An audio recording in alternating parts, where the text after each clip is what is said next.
Welcome back to the channel, ladies and gents. The saga of the Sonic movie continues.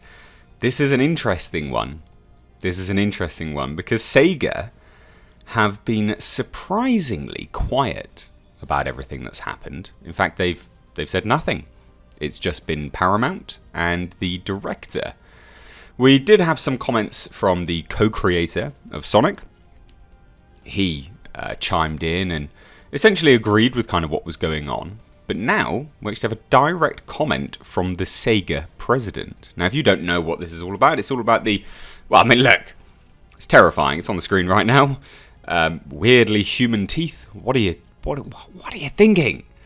We're talking about this, the redesign of Sonic that was, I guess, it was forced upon them to a certain degree. You know, that's what this article is kind of framing it as, caving on fans. But realistically, it was just fans spoke and the director said, yeah, you should probably listen to that. Probably actually just looked at the design and went, ooh, what have we made? So let's get into it, right? SEGA Europe COO and President Gary Dale recently shared why he believes controlling Paramount's upcoming Sonic the Hedgehog film would be the wrong approach. So Paramount released the first official trailer for its adaptation of Sega's Sonic the Hedgehog earlier this year, to which fans responded by lambasting the character design. The outcry prompted the studio to push back the release date in order to change the titular hero's appearance, and the situation prompted some fans to question why Sega didn't have more creative input on Paramount's Sonic film, particularly when it came to the character's design. I think that's a pretty damn fair question, to be honest. You know, especially when we have this horrific thing as the end result. Like, and no one's going to look at that as a fan and go, super happy with that. Why didn't Sega step in? So it's a fair question. Speaking with GamesIndustry.biz, Dale commented on the decision to redesign Sonic so late in the post-production phase. According to Dale, Paramount has been open to listening to feedback from the Sonic community, and both parties are vying to work together to make the best film possible. That's like music to everyone's ears. That's the best thing anyone could ever say. Especially when we've got, well, it's been years now of crap from the likes of Lucasfilm and Rian Johnson hating on fans, they're just voicing their opinion. This is music to everyone's ears. And I've been saying this from the start. Anyone that criticised the design really should just go out and support the film. We all know it's not going to be particularly great. Like, I know that. I'm still going to go out and support this film because they listened. And that's why I make these videos on this, because they listen. They actually listened, and they didn't just call everyone a troll. And I think that's super important. Got to support it when they do the right things, as much as you got to hate on them when they do the wrong. Now it says, obviously, with a very deep knowledge of the character and the brand, Paramount has a very deep knowledge of how to make movies. The trick is just to bring those two skill sets together to make the best film we can. To be fair, Paramount has been open to listening to feedback from the community around Sonic, which of course has got such a tremendously loyal fan base with people with very specific views of who Sonic is, how Sonic should behave, and how Sonic should look. And I think Paramount has taken a lot of that on board. There's some mega Sonic fans out there. Mega. This was absolutely not the movie to screw up the design of, because there are some mega fans.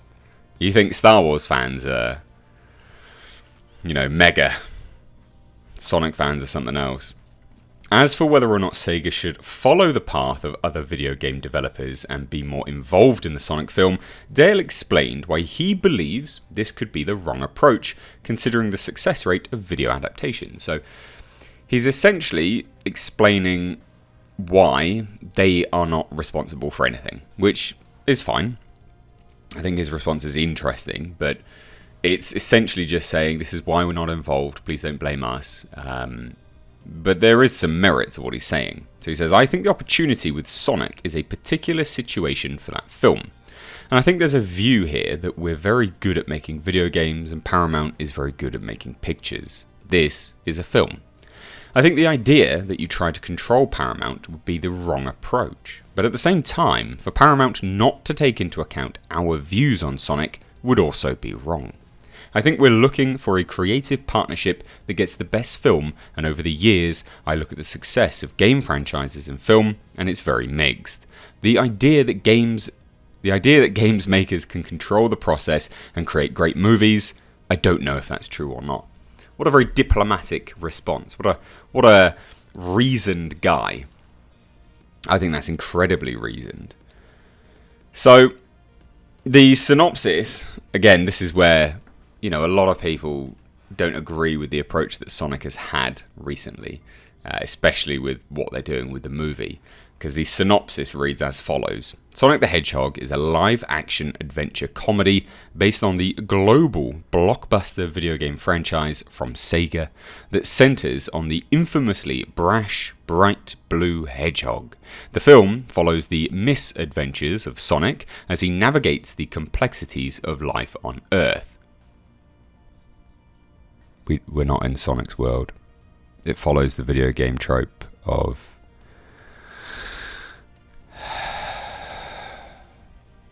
the worlds colliding.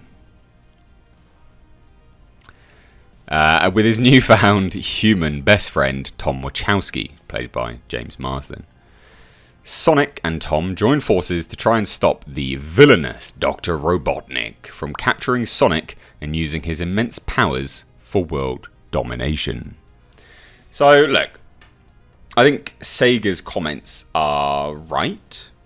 We definitely get some studios out there that are way too big for their boots, and they think that they absolutely are the be-all and end-all. And I think his comments specifically here, obviously we have a very deep knowledge of the character and the brand, but Paramount has a very deep knowledge of how to make movies. It's about just getting a partnership. The trick is just to bring those two skill sets together to make the best film we can. To be fair, Paramount has been open to listening to feedback, and I think that's the main thing. I think that's the take home here, is that they absolutely were happy.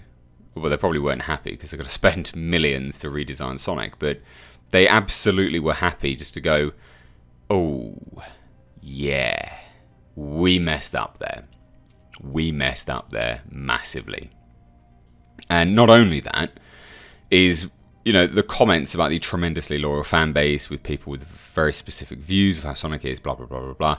But I also, as much as I'm praising the Sega COO, I also do very, very clearly see here, anyway, this is PR spin for him to say, if the movie's bad, that's Paramount, because Paramount ultimately made the movie. And that's very clear as day here as well. I think the opportunity with Sonic is a particular situation for that film, and I think there's a view here that we're very good at making video games and Paramount is very good at making pictures. This is a film. I think if you try to control Paramount, that would be the wrong approach. So yeah, but Paramount does, according to them anyway, this is them being very diplomatic, is taking their views into account on how Sonic should look. So it's all sounding positive. There were some comments made about the Sonic movie being delayed, but then also being pushed back even further, because it was originally coming out February, was it 14th? Valentine's Day. I think that's 14th. I could be completely wrong with that. I am the Forever Alone meme, after all. But now on their Twitter, they just say February. So I think they have or they are going to push it back just that little bit further. At least sometime in February. I don't think they've got that date locked down. So that's kind of a well-rounded update. What do you think? What do you think about Sega's comments about the franchise as a whole, about how Paramount is handling it? Like I said, I will be supporting this movie. I know it's trash, but I also think Paramount knows that people will be watching it simply because they did the redesign. And I think that's important. I think, Paramount's not stupid. They do watch videos like this. They genuinely do. I know that I've had emails from Fox, so I know that studios do actually sift through YouTube. So I think they will know that ultimately people have supported the film because they listened. Hopefully the film's good, but that remains to be seen. I'm very much looking forward to another trailer, and with the kind of ramp up of people talking about this stuff, I think we will probably get a trailer in the next 3 months, I would say. I think there's a high chance of that. They want to build hype reasonably early for the film because it has had such a negative response thus far. So anyway, let me know your thoughts down below in the comments. If you are new here, make sure you hit subscribe. You can stay up to date on the world of pop culture and movie news by hitting the bell notification icon. Make sure you press that bell because I do release a lot of videos per day. But anyway, guys, thank you so much for watching. I've been Mr. H. Take care.